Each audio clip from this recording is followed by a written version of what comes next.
Alors, tout d'abord, bonjour. Merci à tous. Merci à vous de vous joindre à nous en cette période. On sait qu'il y a pas mal de congés en ce moment. Merci de vous joindre à ce troisième webinaire de notre deuxième saison, hein. La série, c'est comme sur Netflix. Branchez-vous à l'électromobilité. Donc, je suis ravi de vous accueillir avec Rachel aujourd'hui.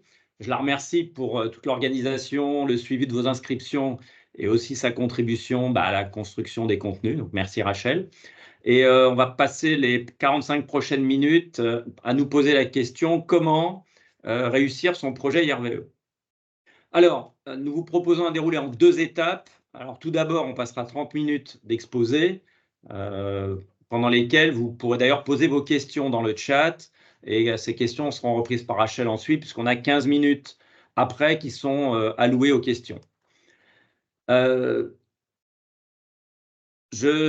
minutes pour vous présenter peut-être Mobility Plus, pour ceux qui ne vous connaissent pas. Bon, très rapidement, on couvre toute la chaîne IRVE sur le sujet de l'électromobilité, donc depuis on va dire les prestations d'intégrateurs, d'opérateurs, à la fois de bornes et de services de mobilité. Donc on accompagne en fait les entreprises, puisqu'on est dédié B2B, les acteurs de l'immobilier, dans l'effort d'électrification de leurs bâtiments, de leur flotte. Sur le slide, vous voyez qu'on a 11 000 bornes installées en gestion active. Ça, c'était à fin janvier. Là, on est à 13 500 bornes installées qui sont en opération sur notre plateforme. Alors, pour rentrer dans le vif du sujet, on va se poser la première question, c'est quelles sont les différentes étapes d'un projet bien mené. On va parler des parties prenantes et on va parler des décisions clés avant d'entamer les questions sur tous ces sujets. Vous allez voir qu'on va balayer pas mal de points et donc n'hésitez pas, on a fait pas mal de webinaires aussi dans les séries précédentes et celle-ci, donc il y a un certain nombre de réponses qui sont dans ces webinaires-là. N'hésitez pas à nous solliciter si on va trop vite sur des sujets. Donc là, passons au on va dire le premier point, c'est quelles sont les étapes d'un projet bien mené. Alors, comment on va structurer? Rachel, je ne sais pas si tu arrives à passer sur le slide suivant. Oui, justement, je ne voulais pas te couper. Juste, il faut attendre 2 minutes, enfin 1 minute, pour qu'il retélécharge la présentation. OK. Alors, en gros, comment on structure son projet? On va décomposer en fait un projet RVE en 4 grandes étapes, depuis la conception jusqu'au passage en phase exploitation. Donc là-dessus, on a une première étape qui est essentielle dans un projet. C'est d'ailleurs, vous me direz, pour ceux qui sont habitués à gérer des projets, ce qui doit être votre cas très fréquemment dans l'univers immobilier ou de l'entreprise, ce qui correspond les bonnes pratiques de base de tout projet, ça consiste à réaliser en amont le cadrage du projet. Alors, la seconde étape, c'est quoi? C'est effectivement, une fois que j'ai cadré mon projet, c'est définir l'ensemble des éléments qui me permettront ensuite d'installer et d'opérer. C'est ce que j'appelle l'étape de définition, qui permet ensuite, après un ordre de service, de passer dans la dernière étape de réalisation, qui elle-même est scindée en 2 phases. Une phase qui va consister à installer à la fois la partie électrique, la partie borne, mise en service, etc., voire des VRD. Et ensuite, évidemment, l'objectif ultime de tout ce projet, c'est de rentrer dans une phase opérationnelle, rentrer dans une phase d'exploitation et de s'assurer qu'on délivre le service attendu sur le périmètre qu'on a travaillé. Alors, je vais passer un peu de temps sur la notion de cadrage, parce que qu'est-ce que ça veut dire? Effectivement, formaliser les objectifs du projet, c'est effectivement important au départ de faire ça avec sa direction. Alors, pourquoi passer un peu de temps là-dessus? Déjà, c'est de savoir quelles sont les attentes par rapport aux IRVE. Est-ce que c'est et pour être très clair, on entend ça fréquemment en France.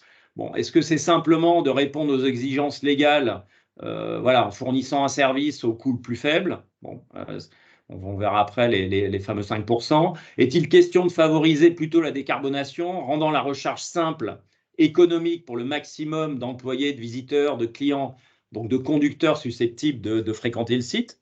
Bon, Est-ce qu'on cherche également à obtenir un retour sur investissement sur ces IRVE qui est comparable, voire souvent d'ailleurs supérieur à celui d'autres actifs immobiliers, parce que je vais intégrer un modèle économique qui est profitable, ou est-ce que ma priorité absolue, c'est le service rendu, le service rendu aux utilisateurs. Donc, cadrer en amont, qu'est-ce qu'on veut faire de ces IRVE, de ces équipements techniques qu'on va ajouter sur les parkings, est un point important.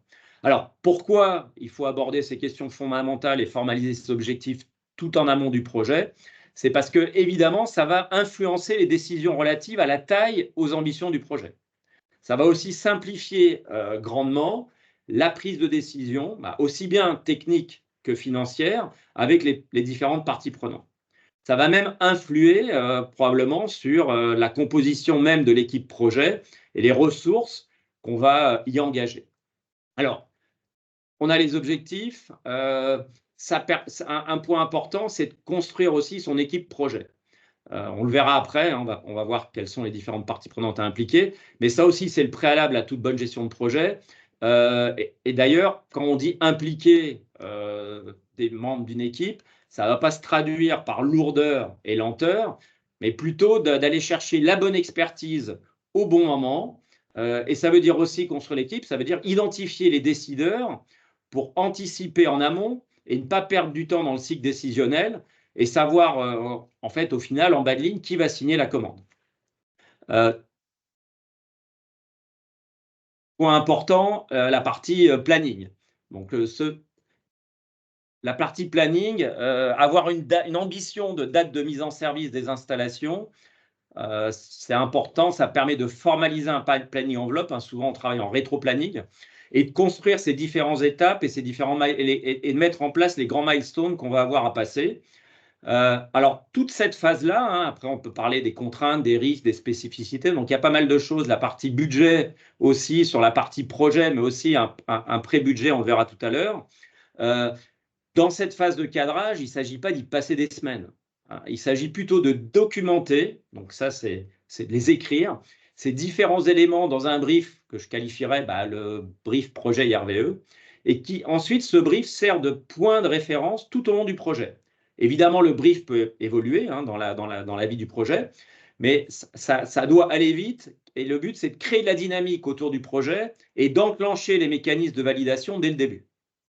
Donc, si vous le souhaitez, on a des trames qu'on peut vous communiquer, hein, ou on peut même vous aider en s'asseyant avec vous ensemble et à construire même ces phases de cadrage. Alors, la deuxième phase, qui est la phase quelque part qui est le plus matière à réflexion, hein, car cette étape, ça va dépendre le succès du projet et de sa réalisation dans des délais qui sont réalistes et acceptables. Cette phase qui est au cœur du moteur, c'est la phase de définition, effectivement. Il s'agit de définir avec précision les matériels qui seront mis en œuvre, leur volumétrie, quels usages vont en être faits, quel choix de mode de financement hein, dans ceux qui sont accessibles en fonction du métier qu'on exerce, du type de site qui vont devoir être équipés. Hein. Et bien évidemment, faire le choix des partenaires et des fournisseurs qui vont accompagner la montée en charge de l'équipement des sites en IRVE. Pour nous, la notion de partenaire est importante. Bon, ça peut paraître un terme galvaudé, mais c'est clair que effectivement, l'IRVE est en phase d'amorçage, on va dire. Et souvent, quand on choisit un partenaire, on le fait. Il y a une idée dans la durée, puisque dans la phase exploitation, on va avoir souvent de l'ajout de bornes, on va souvent avoir des nouveaux sites, donc on est dans une logique effectivement de choix de partenaires. Alors, c'est probablement dans cette phase, la phase de définition, que l'on peut perdre de plus de temps. Alors, et très souvent, nous, ce qu'on voit, c'est qu'on y met trop de complexité, ce que j'appellerais du sur-engineering. Bon, c'est souvent dû à la méconnaissance du sujet. Hein. On peut avoir des hésitations, des peurs par rapport au choix qu'on va potentiellement faire. Ça peut être aussi au manque d'intérêt ou de temps pour s'y investir suffisamment et être capable effectivement de démêler qu'est-ce qui est important, qu'est-ce qui est secondaire, les vérités sur le sujet IRVE versus les bruits ambiants qu'on entend sur l'électrification et le fait que des gens veulent y aller ou pas y aller. Donc, l'idée dans cette phase-là, effectivement, c'est d'être efficace. Et donc, si la méthode est effectivement importante, il y a un facteur qui est important pour la réussite du projet, c'est l'association des bonnes parties prenantes au bon moment, justement pour être efficace. Alors, quelles sont les parties prenantes qu'on va impliquer? Alors, pour les entreprises, que ce soit pour ses besoins propres ou pour ses locataires ou ses visiteurs, fournir un service de recharge, ça va nécessiter de travailler sur différentes sphères qui touchent à des responsabilités et des enjeux très différents. Alors, à l'origine des besoins, nous, ce qu'on rencontrait, on a souvent trouvé les gestionnaires de flotte qui étaient confrontés, et qui d'ailleurs en sont toujours, à l'arrivée des premiers véhicules électrifiés comme moteur des projets IRVE. Souvent d'ailleurs en lien avec les obligations de bascule de flotte de la loi LOM. Ce qu'on voit aujourd'hui, c'est que c'est quand même beaucoup moins le cas. En effet, bon, les sites aujourd'hui, même la réalité, on va dire, originelle des bornes, une ou deux bornes plug and charge, non connectées, non supervisées, aujourd'hui, ça a fait place à des projets plus importants avec une réalité, une volumétrie différente. Et les IRVE, c'est des organes physiques, ça s'installe sur des places de parking, ça se raccorde à des TGBT, à des infrastructures électriques, il y a souvent du VRD. Et donc, c'est intimement lié à l'immobilier d'entreprise dans sa dimension à la fois technique et économique. D'où l'idée, effectivement, derrière ce webinaire, de dédier un espace d'échange aux équipes, aux responsables des services généraux et aux responsables immobiliers, qu'ils soient aussi asset ou property manager. Donc, l'autre élément clé qui est important et qui est lié à l'usage qui va être fait de ces équipements, donc s'ils sont destinés à des véhicules de flotte, donc qu'ils soient au cœur ou non de l'activité opérationnelle de l'entreprise, à des visiteurs, à des clients. Donc là, il s'agit de comprendre le profil des populations de conducteurs qui vont visiter le site ou qui sont susceptibles de s'y recharger. Donc, il va falloir travailler souvent avec les directeurs opérationnels, les ressources humaines, et là, effectivement, avec les directeurs de flotte. Quand on est propriétaire, que l'on loue ses actifs immobiliers, l'analyse qu'on va faire de ces profils de rechargeurs, entre guillemets, potentiels, ça va s'appuyer sur la connaissance de ces locataires, de leurs engagements à eux relatifs à la RSE, à la décarbonation de leur flotte, et bien évidemment autour d'échanges structurés avec eux pour écouter leurs besoins. Nous, pour on va dire un même client qui a 2 bâtiments, il y en a un où on va nous demander 100% d'équipement et un autre où on va nous dire on va être au minimum, on va être à 5%. Donc, cette différence, elle est souvent, en tant que propriétaire ou property, elle est souvent liée aussi au type de locataire et les besoins qu'ils ont. S'ils ont décidé de basculer 100% en flotte électrique et qu'une grande partie de leurs salariés ont des véhicules électriques, véhicules de flotte, par exemple, on aura des taux d'équipement qui sont très importants. Alors, un élément qui est très important en France, à la différence de certains marchés, c'est de ne pas oublier de considérer la demande qui est issue des salariés ou des visiteurs qui viennent sur site avec leur propre véhicule. Car en France, on a finalement un taux d'équipement en véhicule de flotte qui est assez faible. Et les gens qui viennent au bureau et qui font un trajet domicile-travail, ils ont aussi des besoins de recharge et l'entreprise peut y répondre en s'équipant en IRVE. Alors, c'est d'autant plus pertinent que ces services, ils sont monétisables et donc, on le constate, ils ont des TRI qui sont largement acceptables, même sur des bornes de type AC, donc les bornes en courant alternatif entre 7 et 22 kg. Et d'ailleurs, cette analyse des populations, du nombre de salariés qui viennent sur site, des trajets domicile-travail, etc., ça peut d'ailleurs fortement influer sur le choix des puissances qu'on va mettre en jeu lors du déploiement.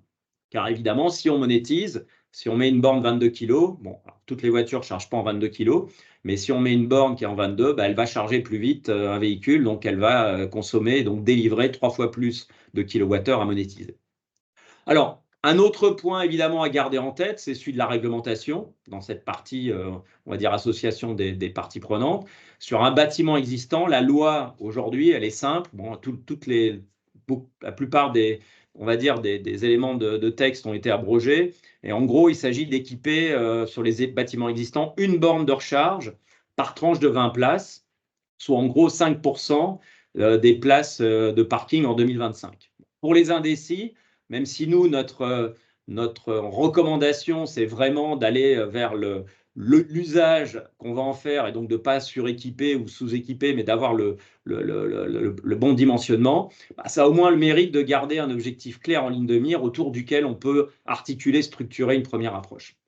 Alors, ce qu'il y a, c'est que la dimension des projets, de plus en plus, ça implique aujourd'hui des projets plus conséquents, des enjeux économiques, tant du point de vue du financement, des modèles économiques qui vont sous-tendre l'activité de recharge, qui sont plus importants. Et donc là, souvent, évidemment, la direction financière peut être un intervenant important à associer, et souvent en association, les services achats, les services juridiques, qui vont, eux, être garants d'un processus structuré et d'une contractualisation qui va être réussie.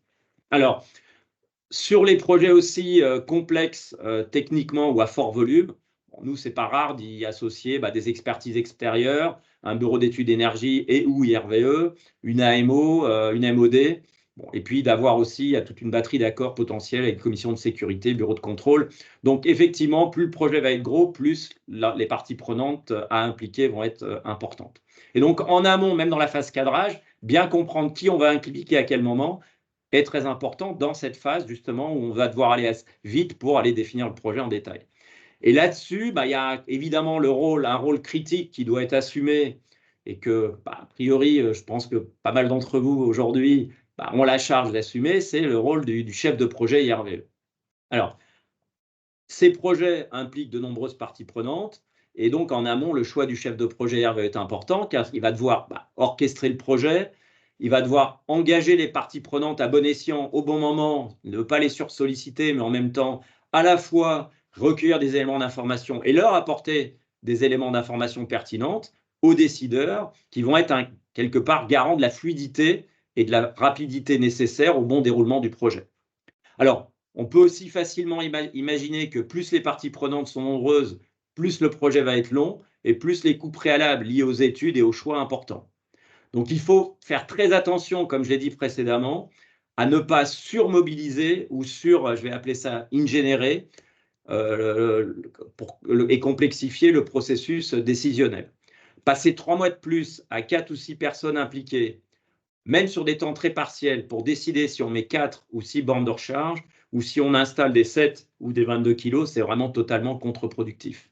Donc là, le rôle du chef de projet est important, car au même titre qu'il va devoir arbitrer entre les puissances délivrées, le coût, le niveau de service rendu attendu, il lui faudra quelque part arbitrer entre l'exactitude, la précision et les délais de réalisation, d'exécution et quelque part d'assurer les livrables dans les temps au bon coût. Donc on rencontre, nous, très souvent des entreprises qui veulent absolument avoir un devis final et détaillé pour décider, et qui finalement, pour avoir un devis détaillé dans la partie électrique, ça veut dire qu'il faut une étude approfondie, il faut formaliser un engagement de prix définitif par un prestataire qui va tenir compte de toutes les spécificités des détails. Et puis après, on va s'apercevoir que les coûts sont trop élevés ou qu'il y a des évolutions à faire. Et donc, on va repartir dans des cycles très longs qui demandent à chaque fois à revoir le projet. Donc, en fait, nous, on milite plutôt par commencer par un avant-projet avec un certain nombre de paramètres de base qui vont vous permettre de définir une enveloppe budgétaire qui permettent déjà à l'équipe en charge de la décision de confirmer cette enveloppe. Ça ne sert à rien d'avoir des grandes ambitions s'il n'y a pas d'enveloppe cette année ou très peu. Et donc, ça permet aussi de cadencer le projet. Ça permet aussi d'avoir un go du projet sur un périmètre donné et de commencer à travailler sur un projet définitif. Nous, dans notre côté, en tant que, on va dire, partenaire fournisseur, dans la majorité des cas, on est capable de produire très rapidement ce type d'enveloppe budgétaire avec des choix de dimensionnement associés, des modes de financement possibles, le type de matériel, les arbitrages, les implications fonctionnelles qui sont associées à ces arbitrages, et puis aussi la mise en avant d'un certain nombre de variables et d'inconnus d'ajustement. Est-ce qu'il y a du VRD, pas du VRD? Est-ce qu'il y a des grandes distances, pas des grandes distances? Qui permettent pour passer un projet à un comité de décision.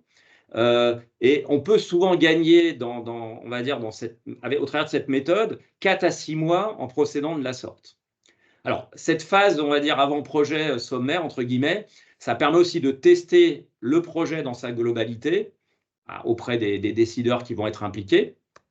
Ça va permettre aussi d'obtenir de leur part une expression plus fine de leurs besoins, leurs contraintes, et ainsi d'ajuster à la fois le périmètre, le dimensionnement, la volumétrie, la localisation, les investissements, bref, tout ce qui va déterminer le contenu objectif du projet détaillé. Ça permet aussi de répondre aux interrogations justement de l'équipe décisionnelle sur le fonctionnement de l'écosystème IRVE et de faire monter le niveau de compréhension globale des enjeux qui y sont associés auprès des parties prenantes impliquées et des décideurs.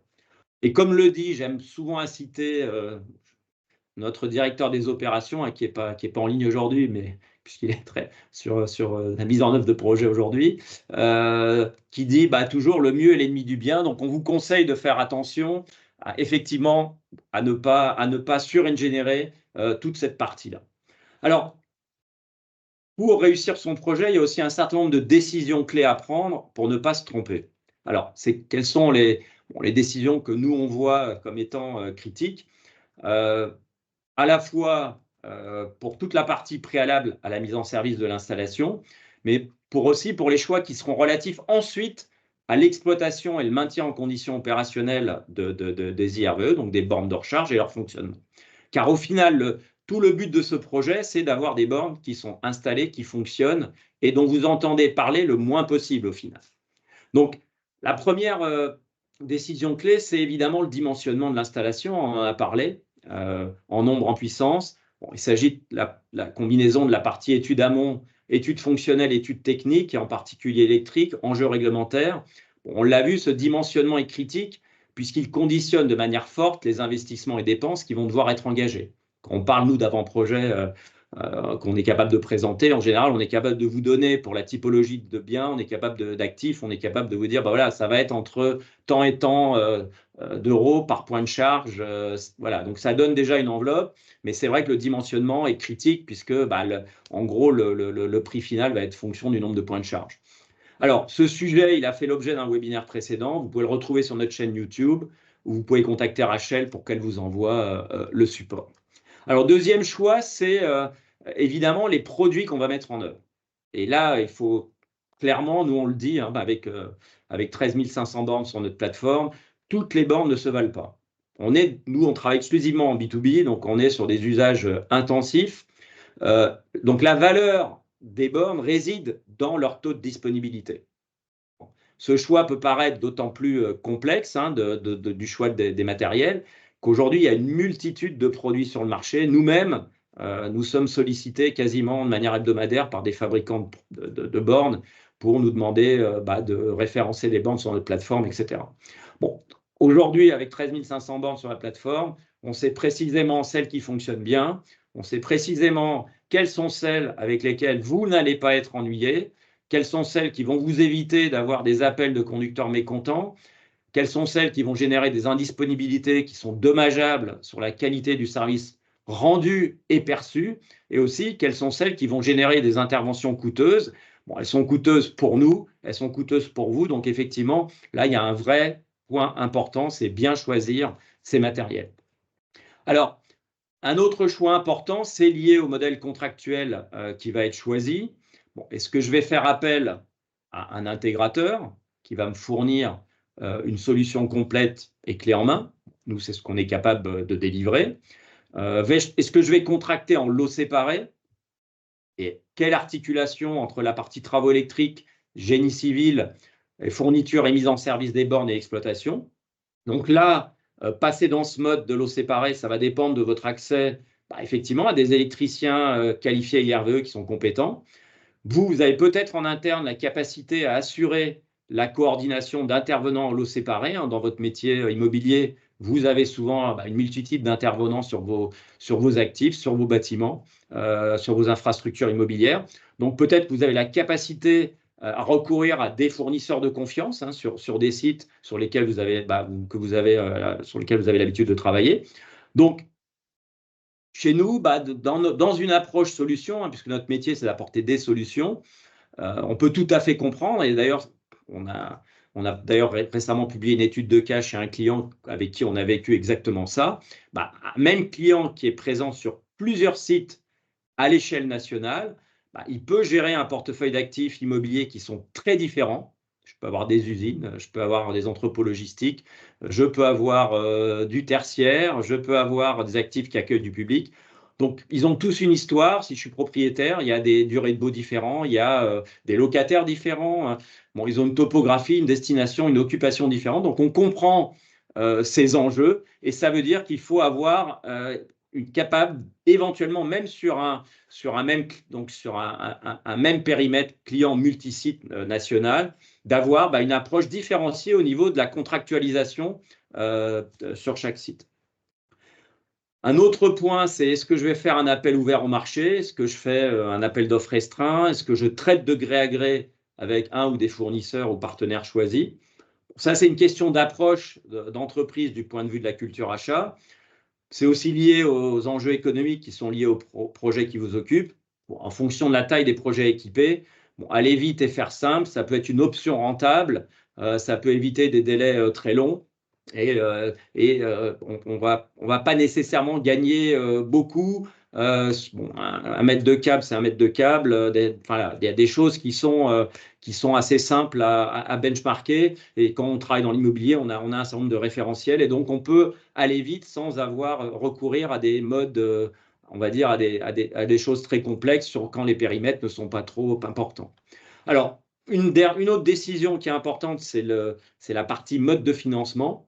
On a là aussi abordé très en profondeur ce sujet lors d'un webinaire précédent.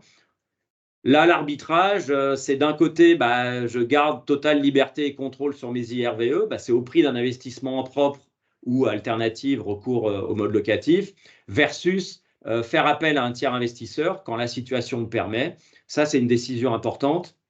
Pour nous, ça dépend de la stratégie financière de l'entreprise, mais on le voit aussi très fréquemment, souvent du manque d'envie de s'investir en connaissance et en maîtrise des sujets.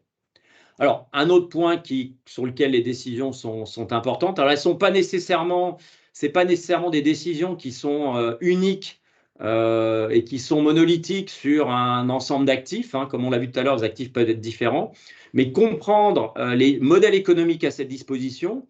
Les modèles économiques sont totalement libres aujourd'hui, hein. Ils doivent être transparents, mais ils sont libres. C'est un des éléments les plus passionnants à travailler, surtout quand les propriétaires bailleurs, ils ont à la fois l'envie et la nécessité de fournir un service, mais ils veulent aussi rentabiliser leur investissement et proposer une équation économique tripartite qui est, je dirais, win-win-win entre le propriétaire, l'entreprise locataire et les utilisateurs. Ça fait partie du choix des modèles économiques qu'on va mettre en place sur les différents sites où on va installer ces IRVE. Alors, nous, dans ce qu'on propose dans cette logique, ce qu'on propose dans une approche multisite, on conseille à nos clients de choisir leur prestataire de services opérateur, donc CPO, qui aura la charge de fournir les bornes et de les opérer dans une approche contrat cadre, et de gérer ensuite dans chaque site, dans une logique de projets séparés. Rachel, tu peux passer au slide suivant. Voilà, merci. Donc, effectivement, c'est quelque part d'avoir une approche contrat cadre, d'acter le fait qu'on a une multitude d'actifs qui sont différenciés. Et donc, dans cette approche contrat cadre, de fixer tout ce qui est fixable, entre guillemets, de standardiser les approches matérielles, le niveau de service, le type de financement. Même ce qu'on peut faire, c'est avoir des prix pour les études qui vont être faites, donc pour les études d'exécution qui permettent d'être en amont pour chaque site, d'avoir cadré ça aussi. Et ensuite, de gérer chaque site dans une logique projet séparée avec son propre ordre de service, un calendrier de déploiement qui est construit autour des enjeux et des urgences, des besoins, des contraintes qui sont spécifiques à chaque site. Ça permet de fixer tout ce qui peut être fixé dans le cadre d'un accord, et les matériels, et puis d'aller depuis le démarrage du projet jusqu'à sa mise en service, d'avoir un certain nombre de choses qui sont standards, d'avoir les intervenants, leur rôle de responsabilité respectif qui sont fixés, les différents modèles économiques qu'on va retenir et qui vont être différenciés éventuellement par typologie de site, et un planning enveloppe de déploiement qui va être réaliste et exécutable. Et en fait, si on structure bien l'approche, ça permet d'aller relativement vite pour caler le contrat cadre et l'approche choisie. Là, on va faire des choix assez structurants, mais ça peut aller vite, puisqu'on admet de laisser quelque part à chaque réalisation pour chaque site, indépendamment quelque part de sa spécificité, de laisser ça pour la phase 2. Et on pourra, dans la phase 2, sur un site, passer sur une approche avec un fournisseur électrique qu'on a déjà, avec qui on veut travailler, parce qu'il connaît bien le site, d'avoir une approche intégrée avec l'opérateur choisi sur un autre site, et donc de faire des choix qui sont liés à la typologie de l'actif, après, dans le cadre de l'exécution. Alors, en conclusion, on aurait pu s'étendre sur chacun de ces sujets pendant longtemps, mais on va essayer d'ouvrir aux questions. Bon, un projet IRVE, ça appelle de nombreuses parties prenantes, hein, ça peut appeler de nombreuses parties prenantes. On peut avoir des cycles décisionnels temporels très variables, on peut avoir des modèles contractuels économiques très différents. Donc, on a pas mal de sujets qu'on va devoir gérer, structurer, travailler au niveau de l'équipe IRVE. Pour décomplexifier cela, il ne faut pas oublier qu'au niveau de chaque sujet, on n'a pas des choix pléthores, à part quelque part la partie matérielle. Donc, il y a beaucoup de choix qui relèvent du bon sens une fois qu'on a bien cadré le projet, une fois qu'on a bien défini qu'est-ce qui est attendu. Et donc, la difficulté liée à chacun des blocs n'est pas monstrueuse, et une fois qu'on a la compréhension des éléments clés qui est acquise. Donc, pour nous, réussir son projet IRVE en tant que responsable immobilier ou responsable des services généraux, vous êtes souvent en charge des projets, ça va reposer sur cette capacité à bien arbitrer, à recueillir, apporter aux bons interlocuteurs au bon moment les informations pertinentes pour pouvoir décider efficacement et rapidement et faire les meilleurs arbitrages pour faire les meilleurs choix. Et donc, quelque part, pour nous, le maître mot pour réussir cela dans cette phase d'apprentissage des IRVE, à défaut d'expérience pratique, hein, puisque finalement les IRVE, ce n'est pas si vieux que ça, hein, ça passe évidemment par l'acquisition d'un minimum de connaissances et de savoir, hein, et donc par un intérêt pour l'écosystème IRVE, tant technique que fonctionnel ou économique. Donc pour nous, on ne s'en remet pas seulement aux fournisseurs, aux prestataires, aux bureaux d'études, aux experts externes. Quelque part, les véhicules électriques, les bornes de recharge, qui sont la poule et l'œuf de la décarbonation des transports, aujourd'hui sont arrivés sur les parkings d'entreprises, d'entrepôts, d'hôtels, de campings, sur les aires d'autoroute, dans nos habitations, dans les copropriétés. Donc les IRVE sont là pour rester, avec des durées de vie attendues d'exploitation des matériels, même si la partie électrique est bien plus longue, on les déprécie en général dans les comptes entre 5 ans et éventuellement 7 ans. Et donc, elles vont continuer à fleurir au rythme, quelque part, de bascule du parc automobile vers l'électrique.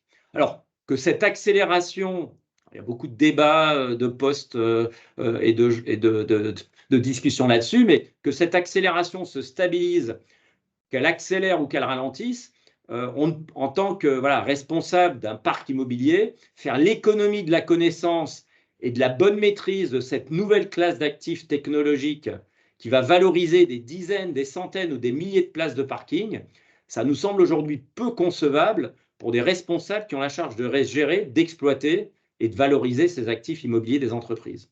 Donc c'est pour cela, on vous remercie pour votre participation aujourd'hui, hein, parce que pour nous, ces webinaires font partie de la diffusion de la connaissance, de notre passion du sujet.